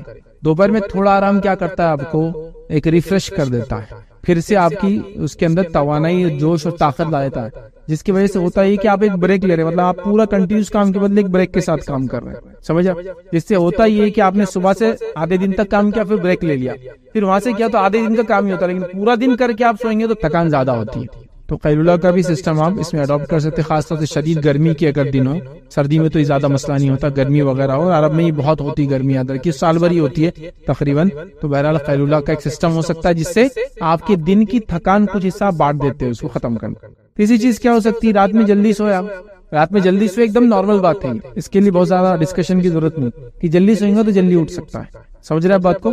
تو رات میں جلدی سونے کا آپ پلاننگ کریں, جلدی سونے کی کوشش کریں. نبی اکرم صلی اللہ علیہ وسلم یاد رکھیں, عشاء کے بعد خاموخواہ بات کرنا ہے جاگنا پسند نہیں کرتے تھے. تو کتنا اچھا اصول ہے. عشاء کتنے بجے ہوتی ہے آپ کے علاقے میں, آپ دیکھ لیں 8:15 8:30, اور یہ تو سردی گرمی کے حساب سے بدلتا ہے معاملہ ادھر ہے نا. تو عشاء کے بعد اگر آپ سو جائے تو میں آپ کو دعوے سے بول رہا ہوں کہ آپ فجر میں اٹھ جائیں گے. سردی کے دنوں میں اگر راتیں جو ہے بڑی ہے, گرمی کے دنوں میں راتیں چھوٹی ہوتی, یاد رکھیں. تو آپ جلدی سونے کی کوشش کریں, ایک ٹائم بنا لو. اور ایک انسان کو ایوریج 6 گھنٹے سے لے کر 8 گھنٹے تک نیند چاہیے, یاد رکھیں. اور اس سے زیادہ اگر انسان نیند لینے کا عادی ہو جائے تو پھر آپ جتنا سونا چاہے سو سکتے, چونکہ باڈی کو اتنی عادت ہوتی چلی جاتی, کام کم ہوتا ہے اور آرام زیادہ کرنے کی عادت ہو جاتی ہے. یہ تو ڈیپینڈ ہے, بٹ آن ایوریج ایک انسان کو 6 گھنٹے سے 8 گھنٹے کی نیند کافی ہو جاتی ہے. تو رات کا معاملہ یاد رکھیں ہر جگہ الگ ہوتا ہے. تو آپ کوشش کریں کہ اس اعتبار سے اپنے آپ کو ایڈجسٹ کر لیں. گرمیوں کا آپ لے لیں تو راتیں جو ہے دیر سے ہوتی ہے, یاد رکھیں, اور دن جلدی ہوتا ہے. سردیوں کا آپ لے لیں تو راتیں جلدی ہوتی ہے اور دن جو ہے دیر سے نکلتا ہے. اور صحابہ اور اسلاف کے کئی واقعات میں جانتا ہوں کہ جب سردی کے دن آتے تو بہت خوش ہوتے تھے, اس سے کہ وہ راتیں لمبی ہوں گی تو رات میں عبادت زیادہ کر سکیں گے. تو جلدی اٹھ کے تہجد کا بھی اہتمام, راتوں کی عبادت بھی کرتے اور پھر فجر پڑھا کرتے.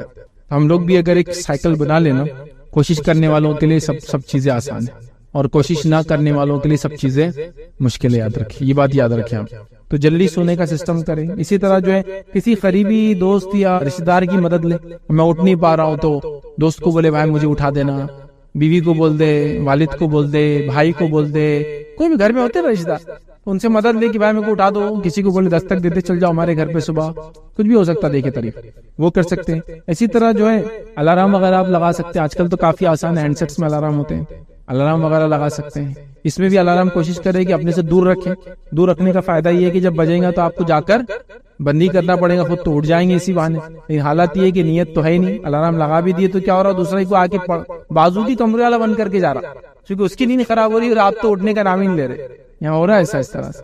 تو ایسا بھی نہیں کہ بھائی اس کی زندگی اجیرن کر دے رہے اپنے فجر کے چکر میں, لیکن انسان کا ارادہ ہو تو یہ تمام چیزیں فائدے مند ہوتی ہے, یاد رکھیں. اور الارم وغیرہ لگائے. اسی طرح جو ہے ایک ترکیب جو لوگ بتاتے ہیں, لیکن یہ کس کا آدمی کے لیے کتنی ثابت ہے, پانی تھوڑا سا زیادہ پی کے انسان رات میں سوئے. یہ کتنا فائدے مند ہے کس کے لیے میں نہیں جانتا ہوں, لیکن یہ بھی فائدے مند چیز ہے کہ انسان کو پتا ہو کہ رات میں سوتا تو اتنا پانی اگر پی لے تو اس کو اتنی دیر کے اندر پیشاب آ ہی جاتا ہے, تو پھر نیچرلی وہ صبح کیا ہوتا ہے, اٹھ جاتا ہے جلدی. آپ دیکھیے, آپ اگر 1 گلاس پانی پی کے سوتے ہیں اور آپ اگر 6 گھنٹے تک سو اور آپ کو پیشاب نہیں آتا ہے, تو آپ 2 گلاس پی کے سوئے, آپ دیکھیں گے آپ 5 گھنٹے میں آپ کی نیند ہوشیار ہو جاتی ہے. نیچرلی باڈی کو ایسا لگتا ہے کہ مجھے اٹھنا چاہیے ضرورت کے, اٹھتا ہے تو ظاہر سی بات اس کو فجر بھی مل جائیں گے. لیکن یہ کہ ہر آدمی کے اعتبار سے نہیں ہے, لیکن کس کو کتنا سوٹ ہوتا ہے نہیں پتا. لیکن ایسی بھی لوگ اختیار کرتے ہیں ٹیکنیک کہ پانی زیادہ پی کر سوتے ہیں, جسے فجر میں اٹھنے میں ان کو آسان, چونکہ بلیڈر پیشاب کی تھیلی بھر جاتی ہے اس سے, اور پھر انسان کو ایک سینسر رہتا ہے باڈی میں, وہ نیند میں بھی رہتا جگاتا ہے کہ پیشاب آیا آپ کو, اور انسان نیچرلی اٹھ کے پیشاب ہو جاتا.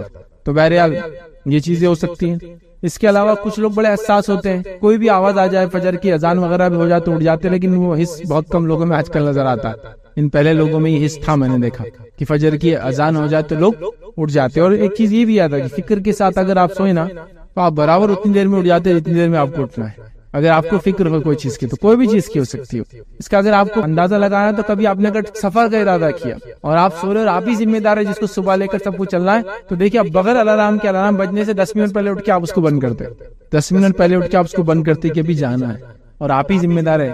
اور اگر کوئی یہ بولے کہ میں اٹھا دوں گا, میں ذمہ دار ہوں, تو آپ دیکھیے پھر آپ نہیں اٹھتے. تو پتا چلا باڈی میں بھی ایک سسٹم ہوتا ہے, ایک سسٹم ہوتا ہے. یہ چیز ابھی سمجھ میں نہیں آئیں گے, لیکن اگر آپ کے گھر میں بوڑھے لوگ ہو آس پڑوس میں, ان کو پوچھیے کبھی انہوں نے تہجد کے لیے الارم لگایا کیا.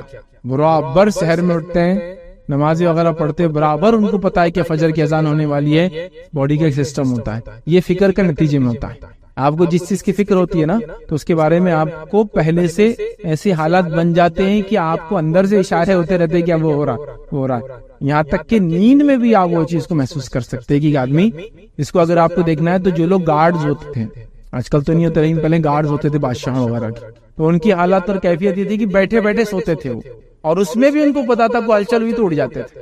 اتنے چاخر چوبند ہوتے تھے. پرسنل گارڈ جو بادشاہ کی, جب یہ صحیح نہیں تھا الارم بج جائیں گا, یہ ریز رہیں گی تو کوئی اندر پاس کرا ٹریس پاس تو آواز ہو جائیں گی, نہیں تھا. تو گارڈ ایسے ہوتے تھے کہ وہ اگر سو بھی رہے تو ہاتھ میں تلوار ہوں گی اور ذرا سی آواز پر اٹھ کر کھڑے ہو جائیں گے. سمجھ, اس کو ایک عام زبان میں بولتے ایک آنکھ کھلی رکھ کر سونا. ایسے لوگ ہوتے تھے بھائی, ایسے ناممکنات میں سے نہیں ہے. آپ دیکھیے اپنے اطراف میں آپ کو ملیں گے, آپ کے گھر وغیرہ میں آپ کے بوڑھے کوئی ہوں گے رشتہ دار, تو ان کو پتا ہے جو الارم کے سسٹم نہیں تھے, گھڑیاں نہیں تھی, تو کیسے اٹھے لوگ, ایسے ہی اٹھتے تھے بھائی. یہ فکر ہوتی تھی فجر میں سے پہلے اٹھنا ہے, روزے ہے, کل سے رمضان چل رہا, تو آپ دیکھیے برابر ان کی نیند کھل جاتی 3 بجے, اگر سحر کا وقت 4 بجے ختم ہو رہا تھا. آپ بولی کیسا اٹھتے اور ایسا ایگزیکٹ, وہ ایک اندر سے فکر رہتی انسان کو, یہ کیسے ہوتا, وہ سسٹم کیسے جمتا, باڈی کیسے اڈاپٹ کرتی ہے مجھے نہیں پتا, لیکن ایسا انسانوں کے ساتھ ہوتا ہے اور انسانوں نے ایسا کیا. تاریخ اسی گواہ ہے, ہم نے خود دیکھا ایسے لوگوں. ٹھیک ہے, تو اس کا آپ کر سکتے ہیں. اسی طرح کوشش کریں نماز سے تھوڑی دیر پہلے اٹھے, 10-15 منٹ پہلے, تاکہ آپ فارغ ہو جائے پیشاب وغیرہ سے, آرام سے مسجد جا سکیں. اسی طرح جو ہے یہ بھی آپ کر سکتے ہیں کہ اگر آپ سے نماز فجر ہو تو اپنے آپ کو آپ کچھ کبھی انعام دے سکتے ہیں, یہ معنی میں کہ آج اچھا ہوا, خوشی ہوتی انسان. اور نہ ہو تو کچھ نہ کچھ ایسا کرے کہ بھائی میرے لیے ایک پینالٹی پنشمنٹ آج یہ رہیں گی کہ میں یہ کام زیادہ کروں گا, اس لیے کہ میں نے آج فجر نہیں پڑھی. سمجھیں گے, ایسا فجر نہیں ہوئی آج میرے سے, تو میں کوشش کروں گا کہ اب نفل تو بھی زیادہ پڑھوں تھوڑی سی میں دن میں. سمجھ رہے کیوں, تو میں نے غلطی کی, فجر میں نہیں اٹھا, آج فجر ہوئی تو میں اپنے آپ کو کچھ انعام بھی دوں گا. اتنا یہ سینس کی آج کچھ ہوئی کہ میں نے آج فجر پڑھی, تو ایسا ایک جذبہ اگر جگائے کہ آج فجر ہوئی, دیکھو کتنا مجھے اچھا لگ رہا ہے. آج نہیں ہوئی تو میں 2-4 نفل زیادہ پڑھوں گا آج, اس لیے کہ آج فجر میرے سے نہیں ہوئی. تو انسانوں کو چیزوں کی پھر عادت ہوتی ہے, یاد رکھیں. تو بہرحال یہ کچھ ٹپس تھے جو بہرحال شاید فائدے مند ہو جائے, لیکن کوشش ہم کو یہ کرنا ہے کہ ہم کو اہل فجر میں شامل ہونا ہے. فجر کی ادا کرنے والے لوگوں میں شامل ہونا ہے، اس کا پکا ارادہ کرنا ہے، اس کے لیے کوششیں کرنا ہے۔ آپ کوشش کریں گے تو کوئی چیز بھی ناممکن نہیں ہے، لیکن اگر آپ نے ارادہ چھوڑ دیا تو پھر ہر چیز آپ کے لیے ناممکن ہے۔ پھر تو اذانیں ہو رہی ہے، بازو مسجد ہے تو بھی جانا نہیں ہوتا، وہ ایک الگ بات، لیکن ارادہ کرنے والوں کے لیے پھر ہر چیز سہولت ہوتی ہے، ہر چیز کے فائدے ہوتے ہیں۔ لوگوں کے کیا حال تھے، نبی اکرم صلی اللہ علیہ وسلم کے زمانے میں آپ نے واقعہ سنا نا کہ ایک نابینا صحابی تھے، وہ آ کر کے اللہ کے رسول صلی اللہ علیہ وسلم کہ میں بہت دور رہتا ہوں مسجد سے، میرے لیے آنا مشکل ہے، ایک تو اندھا ہوں، پتہ نہیں گڑھا وغیرہ کیا آ جائے، ٹھیک ہے، پھر کیڑے مکوڑے نکل سکتے ہیں، بھیڑیے وغیرہ بھی راستے میں نکل سکتے ہیں، جتنے دور سے آ رہے تھے میرے لیے اتنی مشکل ہے، تو کیا میں نماز کو نہ آؤں؟ آپ صلی اللہ علیہ وسلم پہلے کہہ دیا ٹھیک ہے گھر پہ پڑھ لو، پھر تھوڑی دیر بعد بلا رہے، نہیں وہ کہا ان کو بلا کے لاؤ، پھر بلا کے لاؤ، کہا کیا اذان کی آواز آتی ہے کہ تیرے گھر تک؟ تو کہا اذان کی آواز آتی ہے، تو کہا پھر تجھے آنا پڑے گا۔ نابینا صحابی بغیر کسی سپورٹ کے آ نہیں سکتے، راستے میں کیا کچھ مسئلے ہوں گے ان کے ساتھ ان کو نہیں معلوم، اور پلس سامنے والا بھی دیکھ نہیں سکتا رات میں تو کوئی آ رہا، وہ الگ مسئلہ۔ ایک آدمی نابینا چلو اس کو تو دکھتا ہی نہیں، لیکن کم از کم سامنے والے کو دکھا تو وہ تو بولتا نا ادھر مت جاؤ، ادھر جاؤ، ادھر مت جاؤ، ادھر نکلو، وہ بھی نہیں۔ پلس بھیڑیے وغیرہ جنگلی جانوروں کا خطرہ، ان کا اذان کیا ہو جاتی ہے تو کہاں آنا پڑے گا۔ تو ایک نابینا کو چھوٹ نہیں نماز پڑھنے کی، مسجد میں آ کے باجماعت کا مسئلہ یہ تو خالی، تو یہاں تو ہم جماعت وغیرہ دور نمازی چھوڑے بیٹھے ہیں، فجر نمازی ادا نہیں کر رہے ہم لوگ یہاں، تو یہ بہت سخت گناہ کی چیزیں یاد رکھیے۔ اس کا کیا گناہ ہے وغیرہ وہ میرا چونکہ مقصد نہیں تھا ابھی میں بتاؤں، تو ایک فرض چھوڑنے کا کیا گناہ ہوگا بس وہ جان لے آپ، یہی گناہ ہوگا، سخت سخت گناہ ہے۔ بے نمازی کے تعلق سے آتا ہے کہ قارون، فرعون، حامان کے ساتھ اس کے فیصلے ہونے والے ہیں، روز قیامت جہنم میں ان کے ساتھ رہیں گے، ان کے فیصلے تو جہنم میں ہونے والے ہے نا۔ بے نمازی کے تعلق سے کتنی وعیدیں موجود ہیں، صحابہ کے تعلق سے، صحابہ کی جماعت کے تعلق سے اقوال موجود ہے کتابوں کے اندر کہ صحابہ کسی انسان کو کافر نہیں سمجھتے تھے یا مشرک نہیں سمجھتے تھے سوائے نماز کو چھوڑنے والے۔ توحید تو بہرحال وہ تو ختم ہی ہوگا، توحید کا انکار کر